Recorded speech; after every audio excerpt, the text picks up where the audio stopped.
Hi, Master Nunn here. Today we are just outside my shed and we're here to do an introduction into charcoal grills and charcoal grilling. So let's have some fun. We're going to start off here by taking a look at the grills we're going to be looking at today. And this isn't a review of these grills. I'll do that at a later time. This is just an intro to charcoal grilling.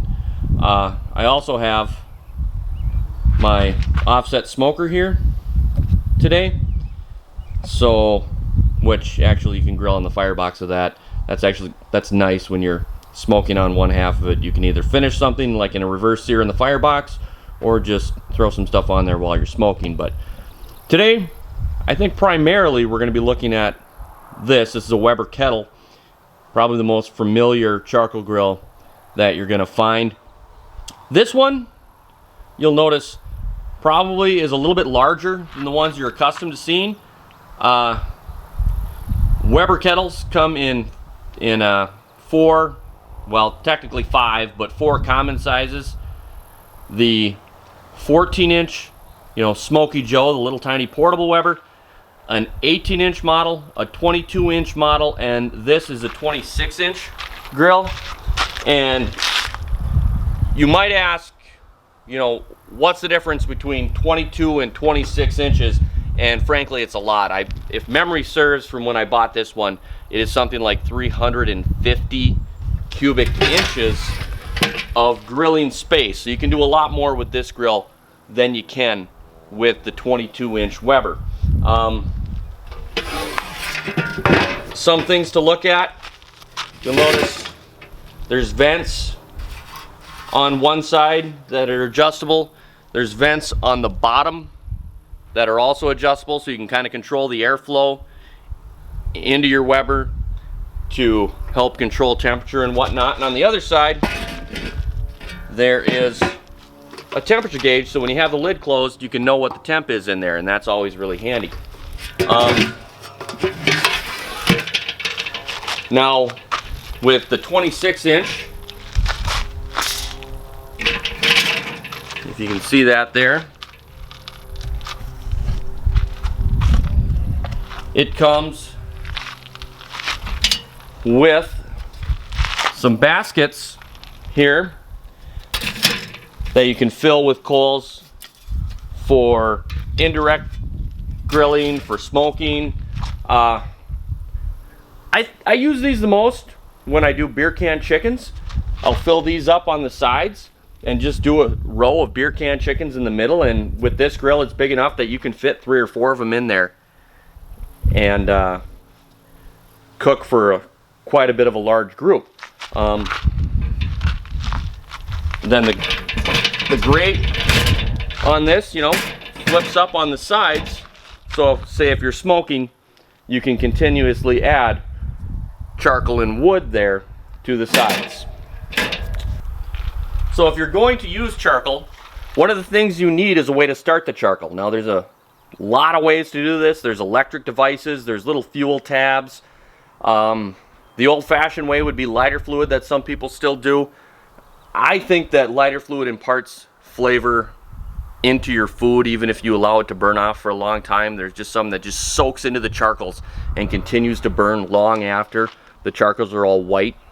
So what I recommend is a coal chimney, and this one has been around a long time and needs to be replaced here in the next couple of years, but I've actually, this coal chimney has been ran over, the handle's fallen off, and I just keep fixing it.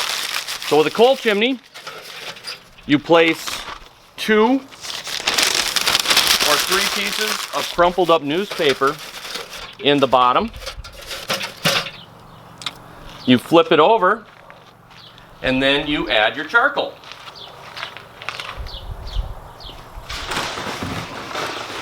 Which I wasn't ready with.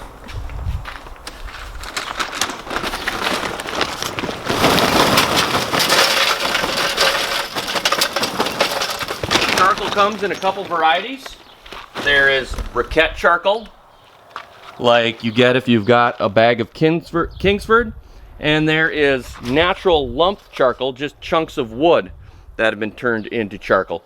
Now, I don't exactly know how they do it commercially, but to make charcoal, you burn something in a very low oxygen environment so it can't completely combust. So that's what charcoal is.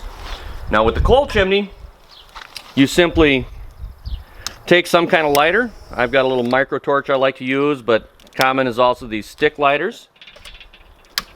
And light your newspaper. I'll just do a couple holes here down on the bottom of the coal chimney. And you get that newspaper burning, and now you're just going to let this sit for 10 or 15 minutes usually is what it takes to get your charcoals going. And this is something that's easy. It takes a little bit of time, but it takes absolutely zero attention. You just can't let it go too long. So we'll be back when this is all ready to go, and we'll show you the next step.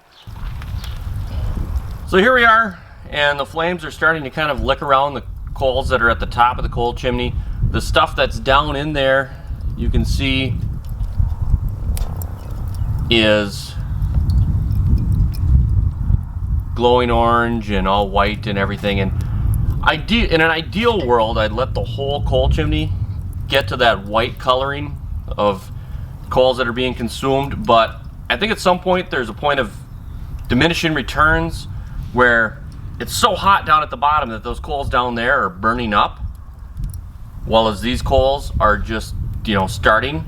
So I'm going to dump this out here onto the grates, so all those coals, the ones that are already, you know, fully engulfed, and these ones at the top that aren't yet, can kind of commingle. So here we go. We're dumping our coals, and I'm kind of trying to spread them out, so the coals that are already going well and the coals that haven't quite yet can be kind of mixed up. And you want to make sure you set that coal chimney down someplace safe where it's not going to start a fire or burn anybody, because it's hot currently. And here's the part where, well, the second part, I guess, where you have to have some patience.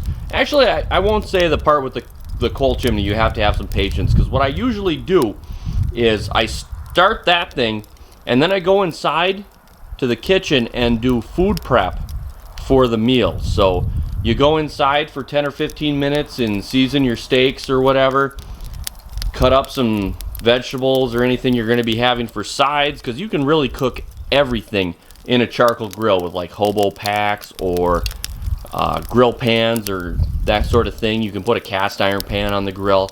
I really like hobo packs, and I like those grill pans that have the holes in them so you can pour vegetables in and shake them around and cook them over there.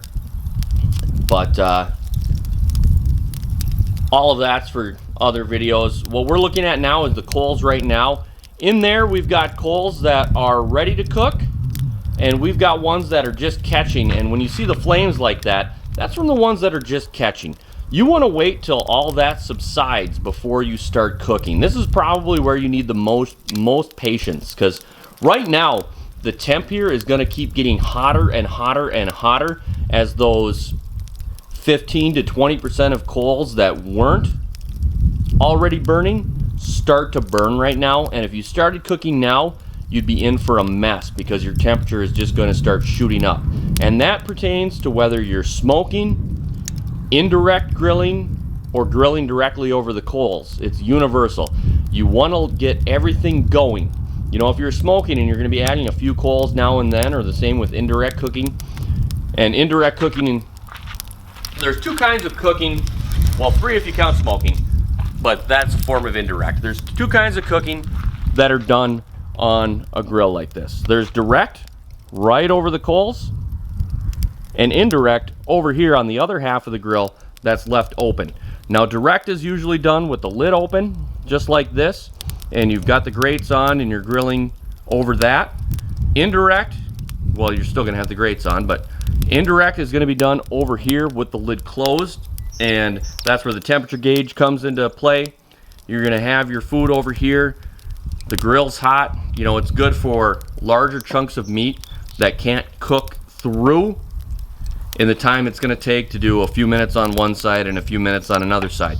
A lot of times I'll start something over the coals, or now reverse searing is become extremely popular, where you start something indirect or you smoke something and then you finish it over the coals. Either way works just fine. It's whatever you prefer. I consider it kind of situational, what I like for reverse sear and what I like for a more traditional starting something over here. And if it's not quite done yet, you can move it over here, close the lid, and finish it off. But the thing is when you do something like that, it's really nice to have like a temp probe that you can stick into your food and have this portion of it outside monitoring the temperature of the food on the inside, and that way you know exactly when to pull it. The best method whenever you're grilling is to have some kind of temp probe. You know, there's instant read thermometers that you'd stick into like your steak or whatever just when you wanted to check it. These ones that you leave in there kind of take all of the guesswork out of it. You don't need to wonder, have I left it in there too long, because it will tell you when it's done. And you know, that particular unit has another box that's programmable and remote from that one, so you could actually have that stuck into a roast out here cooking indirect or smoking, and you could be in the house and you could look at the temperature and you could have a temperature set for when it would give you an alarm. And it's a really great way to have your grilling be essentially foolproof. Now, as we start to get to the point where all our coals are starting to get engulfed and you're not quite ready to cook right now, because there's still some stuff here that is not burning, but you're getting pretty close.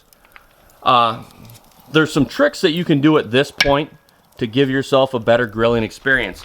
And one of the more popular is you would have 2, or you could even do 3 levels of heat in your grill.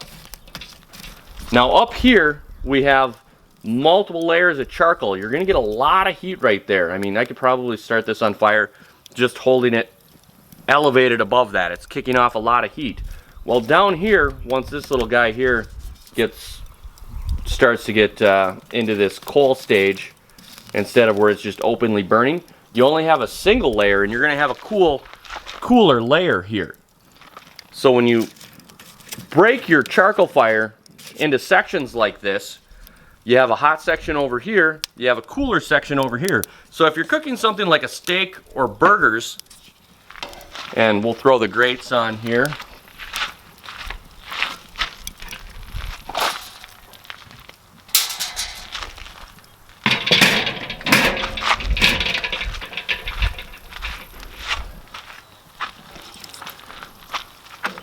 If you want to get a better sear on something, you can be back here over the high heat. If you want to slow down and cook a little slower for like burgers, you have just a layer of coals over here that you can put them on. And then, as always, if it's gotten to the point where the center is not done yet, but the outside is plenty done, you can always move stuff back here to where there is no flames, throw the lid on, and cook indirect. But you really want a temp probe in there if you do that, because it can get up to temp much quicker than you think once you're basically using this as an oven once you throw the lid on.